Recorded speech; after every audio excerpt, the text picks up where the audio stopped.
dalam rahim, ya. Bahkan tadi Bu Silvi sedengar saya, ya, sebelum saya sampai sini, beliau juga sudah, ya, memberitahukan kita cara-cara juga mencari pasangan. Kalau udah pasangan, cari pasangan di tempat yang salah, hati-hati tuh, ya. Nah, terus apa lagi? Di tengah otak ada otak emosi. Coba bayangin Bu, tutup mata, di tengah otak ibu, otak emosi, otak hawa nafsu itu di tengah otak. Berapa ukurannya? Sekepalan tangan masing-masing. Coba kepalkan tangannya. Nah, segitu otak emosi ibu, segini nih. Makanya waktu kecil Pak, kita begini bukan mau sok-sokan sama orang, mau bilang emosi gue segini. Udah Bu, kepalin Bu. Nah, ibu lihat-lihat tuh otak emosi ibu. Sekarang bandingkan sama teman yang duduk di sebelahnya Bu, mana gedean? Mana lebih besar? Ibu-ibu yang tangannya lebih besar langsung kaget, astagfirullahaladzim. Jadi otak emosi saya lebih besar. Tenang Bu, tenang, nggak usah minder. Kalau tangan ibu kepalanya lebih besar, bukan emosinya besar, ini karena kolesterol yang lebih banyak. Nggak usah minder ya.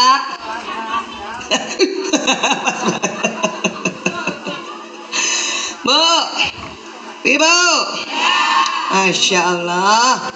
Otak emosi ini juga bukan hanya ada pada manusia. Hewan golongan mamalia ini juga punya otak emosi. Maka otak emosi tengah otak itu sering disebut otak mamalia. Paham ya Bu? Makanya kata para ahli, inti otak manusia otak binatang. Makanya kita perlu mengaji, mengkaji, belajar, kenali hawa nafsu, kenali otak emosi untuk bisa dikelola. Direm-rem aja tuh kalau lagi mau marah Bu. Emang program marah ada di otak Bu, nggak usah belajar. Bilang marah mah nggak usah belajar. Emang dari sononya ada. Cuman yang perlu dipelajari ngeremnya tuh, ngeremnya. Ya, ini. Untuk itulah dalam Islam, walaupun bukan hukumnya wajib, tetapi sunnah, tapi sunnah muakkadah. Maka setelah 7 hari ini bayi, ataukah 14 hari, ataukah 21 hari, pokoknya kelipatan 7, apa kita diminta apa? Akikah. Selain ini tanda takwa kita pada Allah, hikmah dari akikah untuk otak emosi, untuk menebus otak emosi anak kita yang baru lahir, sehingga insya Allah anak itu pandai mengelola emosi. Memang yang dipotong tidak semua jenis mamalia, dipilihkanlah kambing. Kenapa? Mamalia yang gampang dipelihara, mamalia yang halal, mamalia yang mudah diperjualbelikan karena standar harganya juga ada standar kayak emas, ya. Laki-laki 2 kambing, perempuan 1 kambing. Kenapa laki-laki 2 kambing? Wallahu a'lam bishawab, Allah yang tahu. Tetapi hikmahnya adalah karena otak laki-laki lebih besar sedikit dibanding otak perempuan, ya. Bukan 2 kali, bukan. Tapi kan nggak mungkin ibu beli kambing Pak, beli kambing 1/8. Makanya Allah suruh 2. Itu perlambangannya. Ada ibu-ibu tanya sama saya, Bu Aisyah, boleh nggak kita akikah potong ayam? Bu, ayam bukan mamalia, ayam itu unggas. Otak manusia nggak ada otak unggas. Tapi kalau ibu mau potong ayam buat tambahin kambing, nggak apa-apa. Paham ya Bu? Itu hikmahnya, ya. Terus ada ibu tanya sama saya, Bu Aisyah, saya sudah rajin taklim, bahkan 7 hari itu 7 kali taklim saya Bu. Rajin juga dengar seminar, rajin dengar juga ceramah. Kenapa saya kalau marah mau bertanduk dan matanya keluar? Saya bilang biasa tuh Bu. Saya tanya lagi, ibu betul mau mengendalikan otak emosi ibu? Iya Bu Aisyah. Dulu udah pernah diakikah belum? Udah Bu Aisyah, alhamdulillah. Karena banyak anak yang belum sempat diakikah, itu jauh lebih susah ditanganinya bila dia bermasalah, ya Bu. Nah kalau ibu sudah akikah, ya, kemudian merasa sudah ngaji juga, tapi tetap marah juga, nah kebetulan Bu, insya Allah ini Idul Adha, ya Bu ya. potong kambing. Karena salah satu hikmah Idul Adha dari ilmu otak adalah menebus otak emosi, supaya ibu jadi lebih lembut lagi. Salah satu hikmahnya dari jutaan hikmah. Siapa yang sudah mulai beli kambing, Bu? Siap-siap kurban, Bu? Walaupun insya Allah kadang-kadang kita merasa aduh belum punya rezeki, doa, Bu, masih ada kesempatan. Walaupun Rasulullah juga sudah mencontohkan biar kita tidak sanggup satu kambing satu orang, satu kambing beramai-ramai, itu juga dikasih contoh. Tapi kalau ibu merasa masih satu kambing satu orang, apalagi ibu-ibu yang merasa tadi matanya udah selalu mau keluar, maka beli satu kambing. Pastikan kambing itu atas nama ibu, ya. Makanya waktu mau dipotong, ibu foto, minta foto dulu sama Pak Kiai ya, Pak Ustadz, fotoin tuh kambing ada nama saya tuh. Ya, kenapa Bu Aisyah? Mau dibikin foto profile.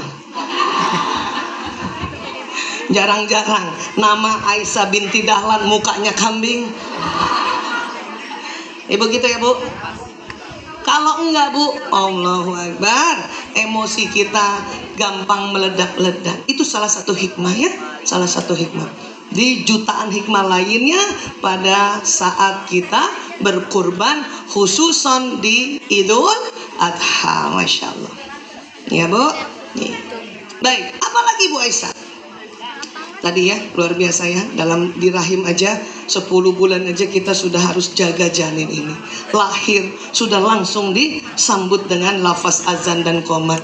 Disambut lagi dengan prosesi potong kurban atau potong kambing sebagai akikah, beri nama yang bagus.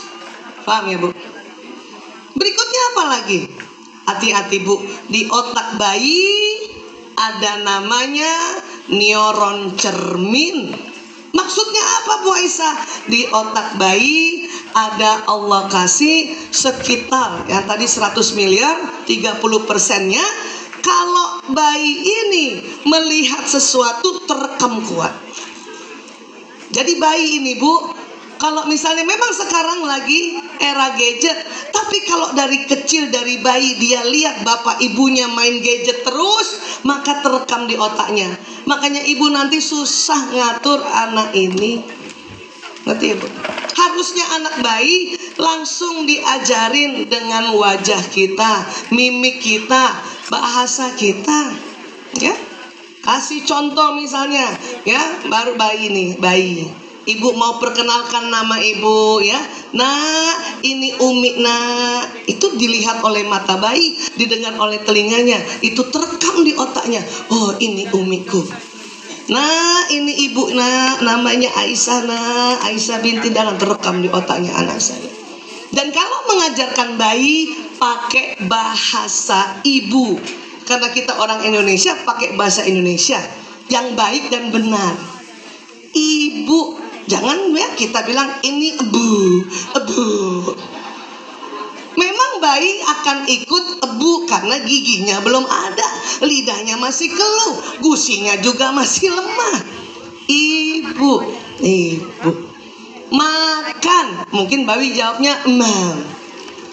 Itu yang betul, ya. Bukan kita ngajarin nah emam, enum, emam enum. Nanti yang terekam di otak anak bukan istilah makan minum, tetapi emam enum. No. Paham ya, Bu?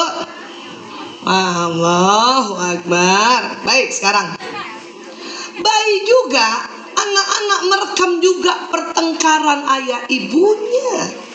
Makanya kalau mau selisih pendapat atau paling enggak mau debat suami istri atau mau gontok-gontokan tidak depan anak, kerekam, Bu, kerekam, dan ini bahaya banget, ya. Emangnya kenapa suami istri itu berantem? Ibu, kenapa suami istri berantem, Bu?